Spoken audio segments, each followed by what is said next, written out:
Hi, the reason for this little pre-video, when I edited the film, I realised I hadn't shown you how to use the pattern. The reason why I cut the pattern to the size of the seat cushion was so that I could line up the front and the sides together, but at the back I allowed 1/2 inch, which is about 1.3 centimetres. So just allow your usual seam allowance to cut round the shaping. Now you might not have something that's quite as intricate as this, you might just need to cut something small out, but that's my advice to you. So I figured if I told you, you wouldn't have to read it. So let's get on with the film. Hi, this is Sally Wood for Be Inspired, and this week's project, so it's probably going to take me a week, is these cushions. It's a friend of mine, and she had them custom made, but they don't fit the chair. I have to alter 4 of them. I will explain what it is I'm doing as I do it, and I really don't understand why the woman who made these messed up. There's really no excuse for messing up this bad. But anyway, she's done a lovely job on them. I can't fault her for her work, but I can fault her on the fact that she didn't do it right. So let's get on with it. So this is the chair, and this is the cushion. So the cushion goes from front right to the back here perfectly, but it obviously overhangs quite a few inches in the front here. So I've got to cut in and shape it all the way around. I'm thinking if I take these side borders down to about here, I'll be able to keep this fabric flat enough to cut round. Each one of these cushions has to be removed, and then I've got to take out the stitching halfway down on both sides on all 4 cushions. So that's going to take me a little while to do, which is pretty annoying actually, but never mind, just one of those things. I just don't think the lady thought it through, or she was under pressure and just didn't put 2 and 2 together. Believe me, I've done crazy silly things in my own time over the years, but having done something a few times and not liking undoing my own work, I try not to. I'm also seem to be the go-to person when something goes wrong from other people and get asked to correct it. I texted this lady and asked if there was any fabric left over, and she said no, which I find a little bit hard to believe. These were cut out one way on the fabric, and these were cut out over the side. There should have been quite a bit of fabric left over. I dislike it when people tell you there's no fabric left and they take it. My job this morning, I'm going to cut in on the end here and hopefully get the stitches. There we go, like that. And that will start this off on both sides, and it feels like it's a nylon thread. It shouldn't take me too long if I can tear them, but just be careful you don't tear your fabric, because that's quite embarrassing when you tell somebody, oh sorry, I tore your fabric when I was tearing the stitches out.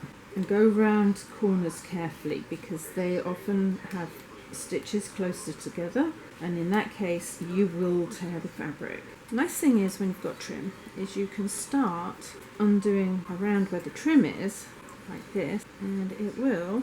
Sometimes you can yank it. You can't yank it if it's 2 rows of stitching, but you can undo both pieces at the same time like this. So it's really up to you whether you do one, ripping it and then come back and take the second, or you can do the 2 layers at the same time. Either way works. The first thing I need to do is make a template of the inside of the chair cover, which comes to 19 1/4 wide by 19 long.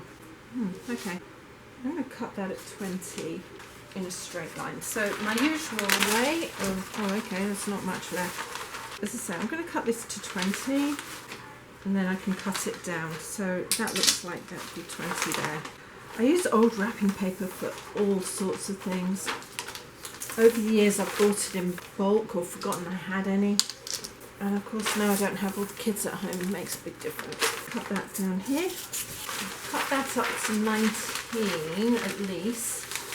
Well, you kind of got the gist of it. Straight sides together, otherwise you're going to have a mess. I'm going to write front, and then I'm going to cut the back down to 19 inches. I'm going to run that along there and snip the top off all the way along. I need it to be the right size so I know what it is I'm actually taking off the cushions. It's easier if you start off with the size that you need, then cut back from there. I've put the front, but it really doesn't go back far enough here.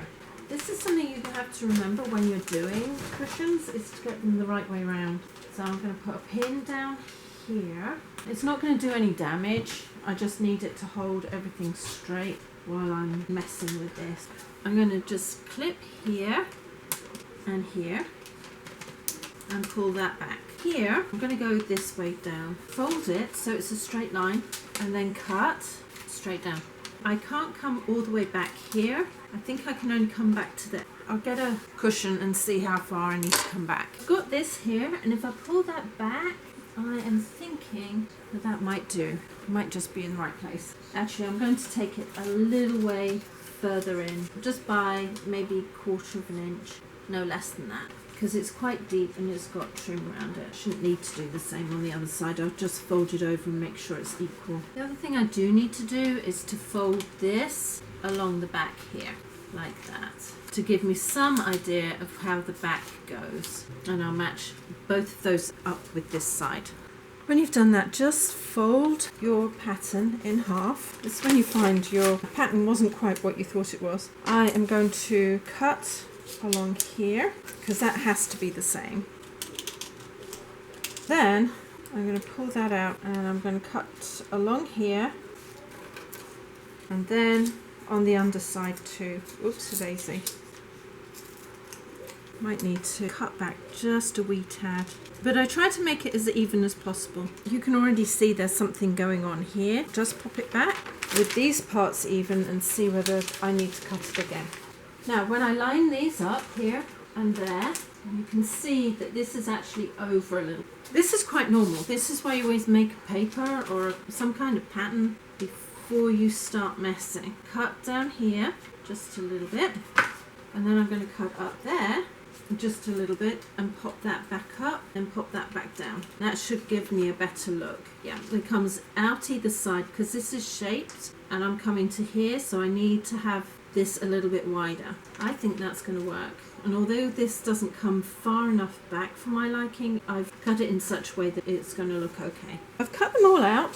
I've lined the top of this up. It overlaps slightly. Oops. Just going to, maybe I won't, just going to, it's the wrong kind of pen. Not that this is going to do any better, but I'm going to just mark this out like this, all the way to the other side. Now the lady has stapled all of these, and now I've got to take all these staples out before I get cut. It's really irritating. It's easier if you sew them and then somebody else can easily remove this. I mean, this was easy to undo. At least stitching, I don't have to waste time taking staples out. Tuck that under there so that's hidden away. With an electric carving knife, just cut the pieces you want out. It's actually easier if you can watch the line go between those. Having it a little bit closer often helps. And then I'll just carry on round until I've got all of this done. Now I've done one up and I'm not going to alter it because I'm not really being paid very much for altering these. I think it looks pretty good. There's a little bit of wrinkling here, so I'm actually going to bring this down another 1/4 of an inch at least, and then it will go further back here, because at the moment it's still overhanging a bit, but I think one to be overhanging isn't such a bad thing. And as I say, I'll just take it in at least 1/4 of an inch on either side here, down here, and then that'll pop that in a little bit further at the back, and I'll just cut this a little bit further in to accommodate what I take out here. So I think that's not so bad. I'll explain it to my friend when she pops over the one slightly different. It's a lot of work just to redo something. I think even if it's still wrong slightly, it's better than it was. I'll do one at 1/4 of an inch, and if it's still a bit funky, I can take that in again. It's awkward when you're doing something like this. So there's that piece, there's that. I also think because of the angle, because it's going in, I'm going to take this up a little bit more like that, just a little bit, more of an angle on there. Just make sure any alterations you do are the same. Take that and that just a little bit further. Take that over 1/4 of an inch, and the same underneath, 1/4 of an inch here and here. The blue went all the way around, so I'm hoping that I can get the blue to work all the way around on here too. Just a little bit up like that. It's got more of a curve on it. See if this looks better. Now I'm going to treat this like any other project. Put the piping on first. I really dislike this plastic stuff because I can't see it very easily and it just sticks up everywhere. There we go. See if that helps. So I'm just going to line up the outside edge here like I would do normally on the flange of homemade piping, and I'm going to sew that in place. I'm going to clip in like that, get to my corner, lift the foot up, make the turning, and on this inside corner I'm going to cut that at a 45-degree angle, just over 1/4 of an inch. Now I'm going to go across past my cut mark by a little way, pick everything up. I'm going to straighten this border out like that and pull that in there. Now this lines up, so I'm just going to keep that where it is, and then I'm going to just pull that on round and sew on into place like that. Take it into that corner, cut in at a 45-degree angle there and a 45-degree angle there. I really hope this goes round because it only just did it on my prototype. So needle down, foot up, twist into position, sew just past like that, foot up, swing everything into shape like that and carry on sewing. I'll be able to straighten it up better shortly. Daisy, I should have done this before I did this. Cut at a 45-degree angle in like that. I don't think that's quite the angle I wanted, but anyway, sew past for about 1/2 inch and then straighten everything up. No, I didn't. It's a bit wrinkly, so I know I didn't get the right angle. Never mind.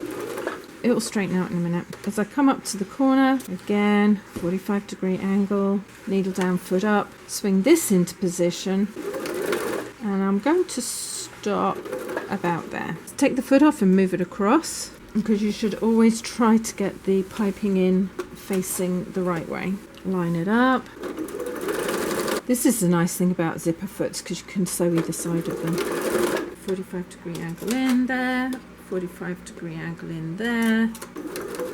Twist everything into place. So nothing really different from what I do normally. Just remember to go over where you want to turn. Straighten that out, pull that into place. This again falls more or less where I want it. And then swing back into position. And I'm going to sew that up to where I want to join it. Take it out. It's easier if you have it on the right side when you're joining it. Again, drop it, move it across, hook it all up. Now I've taken this underneath as far back to where I'd stopped sewing earlier and then popping that over the top. Hopefully the outside edges are quite even. As it's at the back of the chair, I'm not going to worry too much. And then sew across. If I repeat it on the other side, I know that both parts are in place as I want them, and then I can put the border in. If this isn't quite tight enough, then I can make the alterations on the last two so they're good. This should be close enough. Repeat everything you've already done. Put all the nicks in that you need as you go, and turn the fabric as and when you need it, and you'll be fine. Then, like I usually do, my border is down like that. I have moved it over one like I usually do with the piping foot, and I will sew this into position. Try to keep it as cinched in as possible to the piping because you want it to look quite neat. Oh, these plastic things are annoying.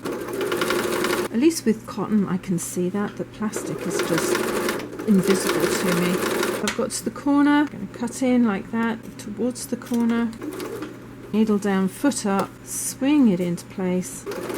And you can open this up and it's nice and flat. I keep pushing the fabric in. This can be nicked a little bit closer to the stitching. There we go. Should open up a little bit better.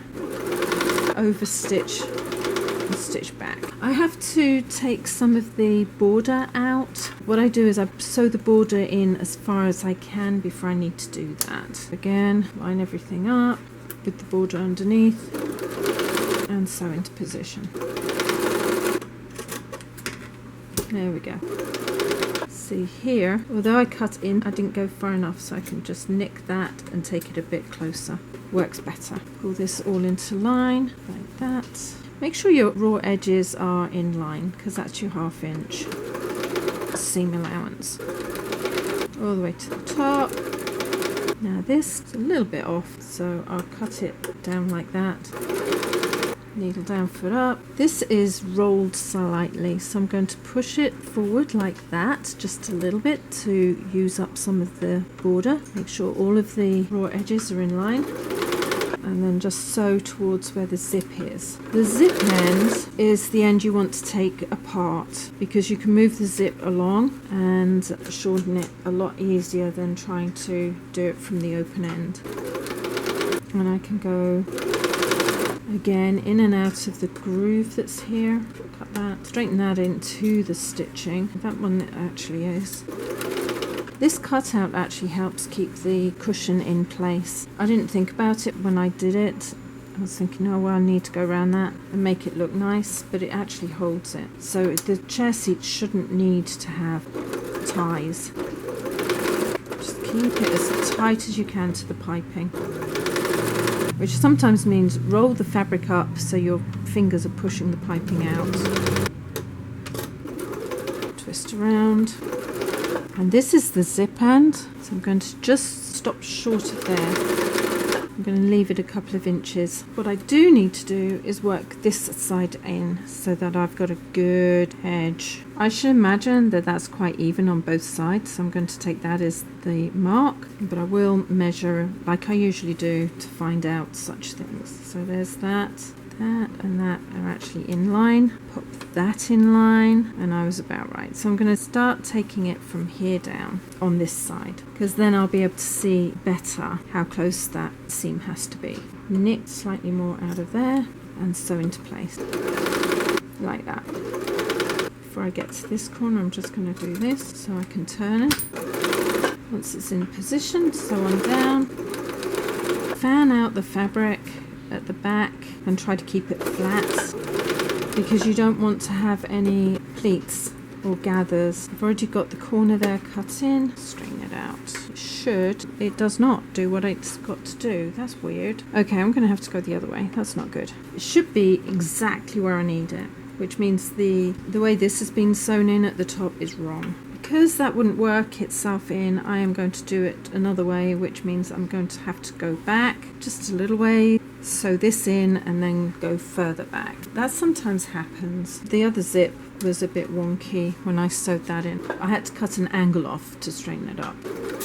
Pick the foot up, cut in. It's a bit close, there you go. Straighten it out like that, and that's how it should look. It should be a little bit tight, but not so tight that there's a big loop there. And then sew over the stitching at the other end.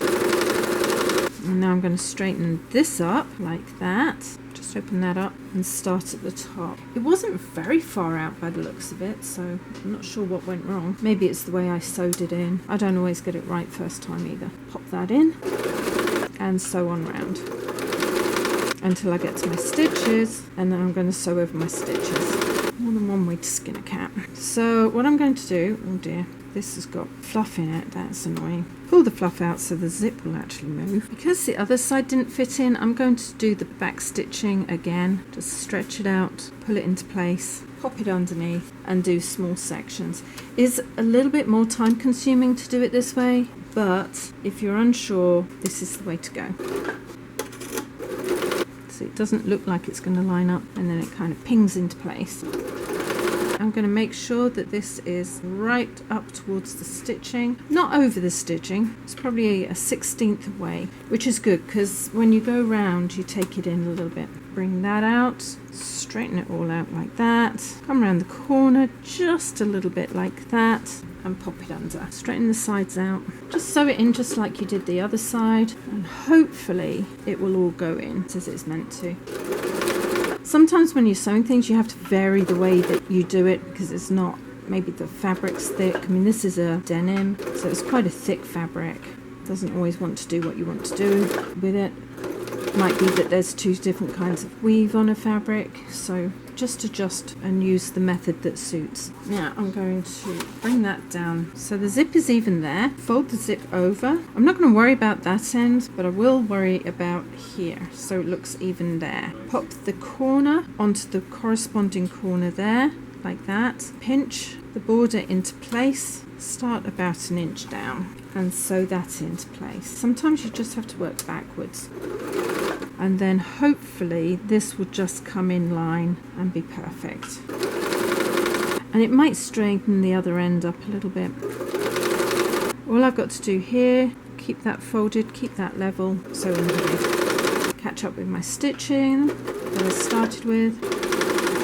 I'm going to actually oversew that because there wasn't that much there. That looks quite level actually. Maybe slightly twisted, but not much. I think I did it this way. I think I kind of folded it out like this to get the next part because it wouldn't go in. But that looks like that's opposite here. So I'm happy with that. I'm going to take that back about an inch like that and then sew that in. When you've got angles going backwards and forwards, you need to sometimes be very careful. Check the corners, go far enough in so you can really spread those out and line everything up. If you have to undo it, you have to undo it. It's just one of those things, which I might just have to, I don't know, maybe not. See when I get there. Well, I certainly need to cut that. Ugh, why didn't I do that a minute ago when I was able to? Not the first time I've left it till the last minute, that's for sure. Maybe that's big enough. There we go, I think that will work. Pop that down. If not, I'll have to take it out. Now on here I just need to cut that in a little bit further. There we go. I'm going to take it a little bit closer in because I don't want that cut of the fabric to be too close to the stitching. Always check your stitching. It's embarrassing when somebody phones you up and tells you your stuff's falling apart. Now if I line that up, I have to take this end out because it's jammed in there. I need to move that along a bit. There we go. So I'm just going to undo the zip. I can cut because I'm going to be removing part of that anyway. Now I'm going to line the zip up. I don't need to take very much off. That's really weird. So maybe it's more off of this than the other. Make a little nick about 1/8 of an inch to 1/4 of an inch in from the end. So probably 1/2 centimetre in. Like that on that side. I'm going to pull this side in like this and I'm going to do exactly the same. Put a little nick there where it's folded, and that is how much of the zip I need to take off. Really isn't very much actually. So I'm just going to cut from one side to the other, oops a daisy, as straight as I can like that. There again, it looks a bit wonky. Now this comes round and it needs to go back there. I think what I've cut off is going to be fine, so I'm going to just reattach it. The other one I had to take a good inch off, which is weird because they're meant to all be the same size. Let's make sure that that is even from the top of there to the top of there. No, not really. It's just slightly out. That's over. That might have been my problem. Okay, so I'm going to cut from the center across so it ends there. Even that looks wonky. Never mind. Just very small amount off. And now I'm going to put a 1/2 inch seam allowance on there. I'm going to line these up and put on a 1/2 inch seam allowance. Now I always reverse over the zip part and all the way across. Having lined that up, I'm going to go along here to the corner, needle down, foot up, twist into place. And I'm going to just sew a little way, pull it out, fold all of that out, and holding on to both ends there, pull that into place like that. Pop it underneath, over sew your stitches. There's a bit of stress, so I'll do a reverse on it. And then pull it, not pull, but kind of secure it so that it joins the stitches that you stopped here, and just go over them a little way. Cut any extras off that can come off. This is the stitching I've put in, and you can see it's quite close to the blue line, and if I go down here where she stitched it in, it's about even. I'm actually quite pleased with that. So I'll tidy this up and make the cushion up for inside. So this is the second one, and it's right at the front here where it needs to be, and quite nicely in round here. Now when I put it this way up, it's still nicely in there, but something's funky has happened here. So maybe the length of the back of this wasn't the same as the length of the front. As I say, I didn't make them, so I really don't know what she did. I'm just trying to make it look better. So I think I like this one, and I'll use these measurements on the other two. Thank you for joining me on this video with reshaping a custom-made cushion. Ideally, I would have preferred to have taken the whole thing off, all of it apart, not from halfway up, and reworked all of it, because as I worked through it, I discovered that the zip bands were kind of funny angles, and so was the ends of the border, which is a bit annoying because then when you cut something off, it doesn't always line up. So my advice, if you've got something like this to do, is to really strip it all down and start again. But if you do that, you're not going to get paid for your time. So it's a case of deciding which part you're going to do. And if you're not getting paid because it's your own thing, just do it the easiest way you can. The lady was actually just going to cut straight across from here to here, which would have meant that she wouldn't have had any of this at the back of the chair. So at least she's got fitted, recustomised, fitted cushions. If you'd like to hear more from me, please subscribe and hit the bell button, and a few thumbs up would be absolutely excellent. And in the meantime, take care. See you later. Ciao.